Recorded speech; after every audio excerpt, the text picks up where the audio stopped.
We are Chris Lee and Blake Lovell of Southeastern 14 here to do power rankings for the entire FBS heading into week 9. And as we always say, these are not our rankings. This is an average of 8 computer rankings. And Blake, one thing we've noticed is Ohio State has sorted to separate itself a little bit from the pack as a number 1 team.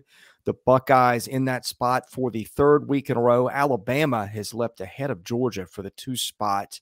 Georgia at 3. Alabama's win over Mississippi State was enough to impress the computers, enough to edge Alabama ahead of Georgia, but it is by the narrowest of margins. Rounding out the top 10, Michigan at 4, Tennessee at 5, Texas at 6, followed by Clemson, Oklahoma State, Penn State, and Oregon, which, of course, Georgia beat in week 1, 49-3. I feel like we're starting to see a lot of the same teams in the top 10. Ole Miss has fallen out from a week ago, and I think Penn State has moved in. But anyway, it seems like that top 4 has been pretty consistent all year, and Tennessee is now pretty solidly in that number 5 spot. In fact, I'm looking at the differences. There's a good bit of separation between Tennessee and Texas. And yes, Texas has 3 losses. These are computers, not us. But anyway, with that, your analysis of the top 10. Yeah, I say once again, the computers love them some losses because Texas being where they are at 5-3, obviously one of those to Alabama, one to Oklahoma State, who's not far behind Texas at that point. But that one, it's always the computers. We blame the computers, and that is what it is. But yeah, I mean, I guess I'm also a little curious about Alabama moving ahead of Georgia. But like you said, margin of victory, those kind of things, beating a Mississippi State team that still has not dropped to where maybe you think it would. We'll get to them in a second. So, yeah, it's not a lot of mystery here. Like you said, it's still a SEC Big Ten challenge at the top for the college football playoff race, and then beyond that, you've got a team like Oklahoma State moving up, team like Ole Miss dropping. Yeah, kind of what you expected. Okay, the next 10, 11 TCU, followed by Utah, Southern Cal, Ole Miss, LSU, despite Phil Steele, who has LSU at 33 this week finally, which nobody else has LSU outside of the top 30. That's kind of our weekly joke or whatever you want to call it. Wake Forest, 16, Mississippi State, Kansas State, Baylor, and Illinois round out the computer composite top 10, or excuse me, top 20. Yeah, I mean, LSU, like we said, making their move up. That was to be expected after that Ole Miss win. And, Mississippi State, like I said, I mean, they're 5-3, but they're still right there kind of in that range because I guess what their losses are going to be Kentucky, Alabama, and LSU. So, again, Alabama, as we said, moved up to number 2. LSU's ahead of them.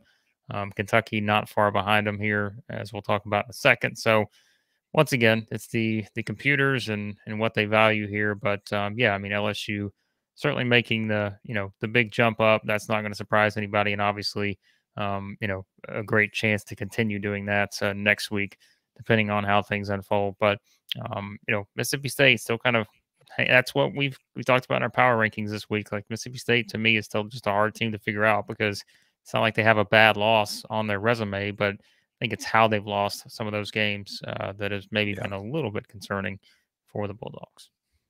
The Big Ten and the SEC have half the top 20, Blake, with the SEC having 3. Before we get to the rest, shout out to our sponsor, Stakes. Big games coming up this week to add some excitement. We at Southeastern 14 are always making predictions in the Stakes app. That is STAKES. We want to hear from you guys if you agree or disagree with our picks. Our handle in that app is at Southeastern 14. Go to playwithstakes.com/14. Sign up for Stakes. Place your prediction.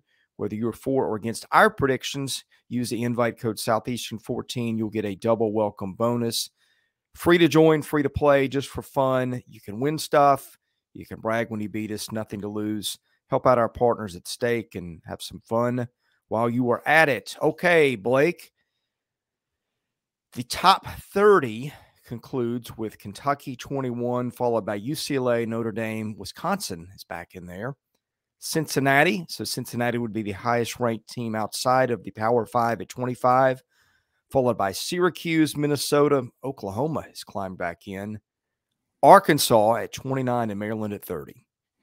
Yeah, Arkansas, I think, I don't remember where they were last week, but, still, I think, like we said, it's kind of a team that just played a tough schedule, and they're 4-3, but that schedule kind of helps boost them without question, I think, in some of these computer rankings. And, so, and Kentucky, I mean, Kentucky's been another team that it's like we talked about that loss to South Carolina, and but they get back on track against Mississippi State, obviously have their biggest opportunity of the week or of the year this week against Tennessee.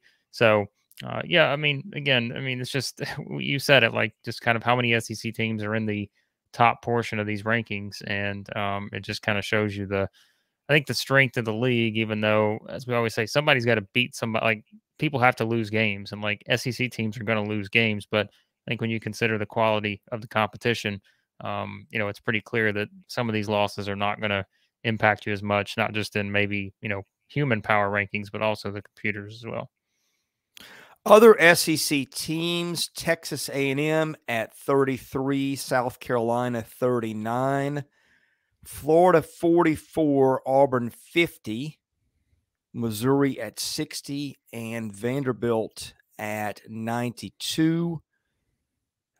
Boy, to see Texas A&M in the 30s after where the Aggies were preseason is just pretty stunning.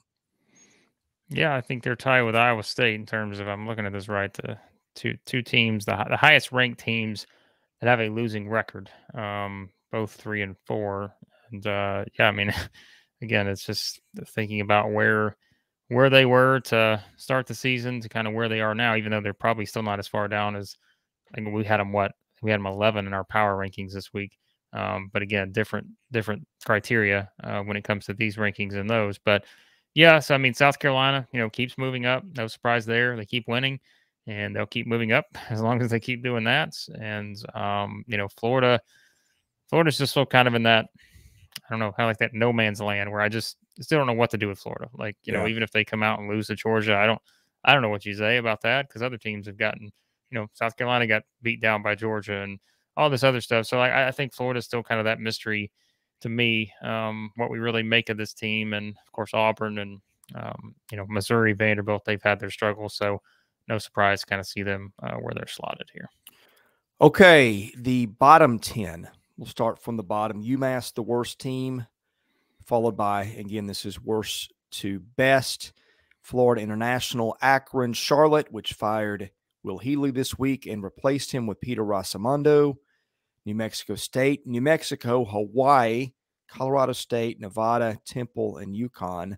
Worst Power 5 team in the countdown, Colorado at 118, followed by, we've got a ways to go after Colorado, Northwestern at 100, Virginia Tech at 94, Georgia Tech at 93, and Vanderbilt at 92. So there's actually 5 Power 5 teams worse than Vanderbilt, which I believe was the worst Power 5 team by the computers a year ago. So a little bit of improvement for the Commodores. Other things in here of note, the team with the biggest standard deviation, I believe this week, is Cincinnati with 20. So just a very wide variety of opinion on the Bearcats.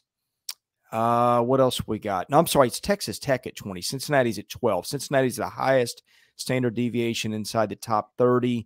The computers just don't apparently know what to do with Texas Tech. Stanford, standard deviation of 18, high of 50, low of 111. Computers don't know what to do with Stanford either. BYU has really slid down this all the way down to 67. That's kind of astonishing to see. I feel like BYU is a perennial top 30 or 40 program. And other than that, Michigan State at 46 is one that kind of pops out. Iowa at 42. UNC at 41, despite a 6-1 record in the top 25 ranking. The computers have not been very impressed. Yeah. So, like you said, some of those teams at the bottom, power conference wise, are struggling, and that's what we talk about, like with a Vanderbilt, just trying to get out of that bunch is always much easier said than done. And I think, again, that's a multiple year process, but beyond that, certainly some some power conference teams, I think, going to be making some moves sooner rather than later when it comes to some of these teams. And like you said, especially some of the bottom tier teams that aren't power conference already making some moves. So Duke also at 63. That's another one that catches my eye. Duke is 5-3 and much improved. Anyway, thank you for watching at Southeastern 14. Best way to catch all our videos, and we preview every single SEC game every week. We have a live stream on Wednesday night. Hit that subscribe button, and we hope to see you again soon.